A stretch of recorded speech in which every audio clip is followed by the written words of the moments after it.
Hey, did you hear that joke about the kid who was talking to his friend and just really complaining because his eyes, he said, all I'm seeing are spots.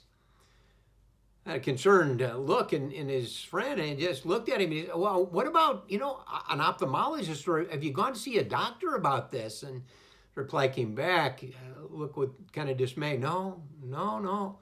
All I'm seeing are spots. That is a bad dad joke, isn't it? But I'd like to kind of use that as a springboard to talk about four spots today. Four spots that I really do hope we're seeing. The first spot is really what I call what many people refer to as a blind spot. And blind spots really are meant to be uncovered. Jari windows an exercise where you look at four different quadrants of your life, and one is what I know about myself, and about myself, but the other quadrant is what you know about me that I don't know about me. That's a blind spot, and that really does need to be uncovered, whether through that trusted friend or some honest, look in a mirror at the end of the day conversation. But blind spots are meant to be uncovered. Second one is what I call a talent spot. Talent spots are, whether innate or inherited or even spiritually given, kind of use it or lose it. Talents are meant to be used and refined. Talent spot. Here's a third spot that I hope we see is what I call the fail spot.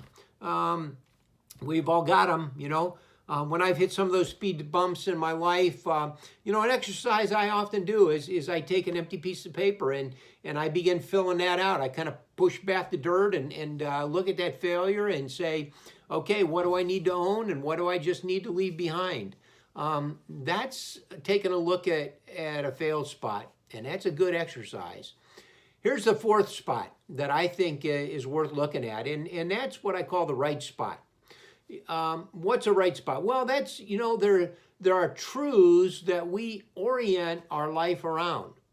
And that's an important exercise. It's, it gets a bit philosophical and spiritual. It's digging deep inside of us to say, what are my core beliefs?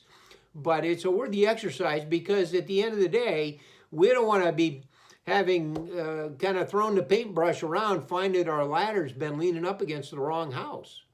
We want to make sure that that what we've given ourselves to is the right spot, the right thing.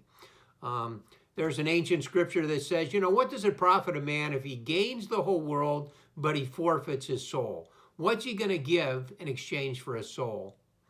This has been a pause and pivot moment. What are your thoughts? Contact me or any coach, but I want you to know that you matter and that you're not running this race alone.